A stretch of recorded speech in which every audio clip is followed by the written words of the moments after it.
Welcome to my channel দেবা sports টকে আপনাদের সকলকে স্বাগত জানাই। আজ কথা বলবো মোহনবাগান এবং চেন্নাইয়েন এফসির ম্যাচটি নিয়ে। আজ প্রেস কনফারেন্সে দেখা গেল মোহনবাগান কোচের সাথে, মানে আমাদের মলিনা স্যারের সাথে অনিরুদ্ধ থাপা এসছে।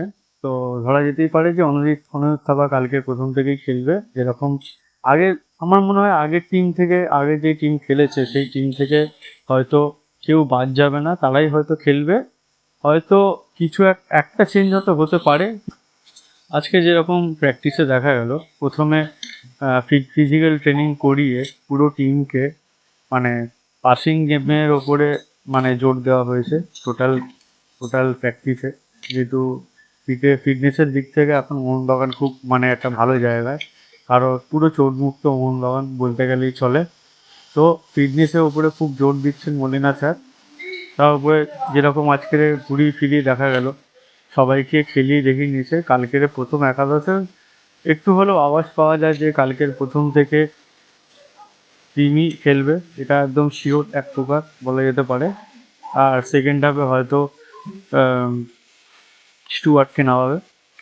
তো আর অপরদিকে ডিফেন্সের মধ্যে যেরকম দিব্যেন্দু আগের ম্যাচে খুব ভালো খেলেছে, সেহেতু তাকে হয়তো চেঞ্জ করা হবে না। বাট পুরোই একাদশটাই স্যার মলিনা স্যার ধোঁয়াশায় রেখেছে যে কি হবে ওটা বিপক্ষ দলকে হয়তো বুঝতে দিচ্ছেন না তার মানে আর ডিফেন্সের কথা মানে বলা যায় যত, যে যেহেতু চেন্নাই এফসিতে দুটি বড় চেহারার ফরওয়ার্ড আছে, তারা তাদের সঙ্গে কি দিব্যেন্দু বিশ্বাস পেরে উঠবে সেটা একটা বড় প্রশ্ন। তো তার জায়গায় হয়তো ওটা মানে অ্যাকচুয়ালি বলা যাচ্ছে না যে আশিস রায় নিয়ে খেলতে পারে কিনা, বাট আমার মনে হয় দিব্যেন্দুকেই খেলাবে, যেহেতু আগের ম্যাচে খুব ভালো খেলেছে সে। তো বিনা কারণে বসানোর কোনো মানে হয় না। তো সে প্রথম একাদশে শুরু করছে এক প্রকার নিশ্চিত। তো সবাইকে ঘুরিয়ে ফিরিয়ে খেলাবে, হয়তো স্টুয়ার্টকে সেকেন্ড হাফে হয়তো নামাতে পারে। তো এরকমভাবে দেখা গেল। তো বরাবর যেরকম দুটো দুটো উইঙ্গে যেরকম মানবীর, একটা উইঙ্গে লিস্টন, যেরকম ওরা স্টার্ট করবে। তো লিস্টনে হয়তো মানে হয়তো সেকেন্ড হাফে পরে আশিককে হয়তো ওই জায়গায় নামাবেন কোচ, যেহেতু সব ম্যাচই ওরকম খেলছে। তো ওরকমই হয়তো নিজের দলকে সাজাবেন তিনি। তো আশা রাখি মোহনবাগানি হিসেবে যে আমরা কালকের ম্যাচটি জিতব।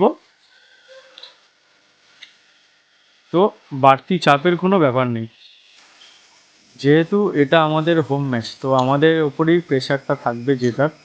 তারা 1 পয়েন্ট পেলেই হয়তো খুশি হবে, কিন্তু আমরা পুরোপুরি 3 পয়েন্টের জন্যই যাব এবং ম্যাচটি জিতে আমরা অ্যাওয়ে ডিউটিতে যাওয়া শুরু করব। তো ভালো থাকবেন সবাই।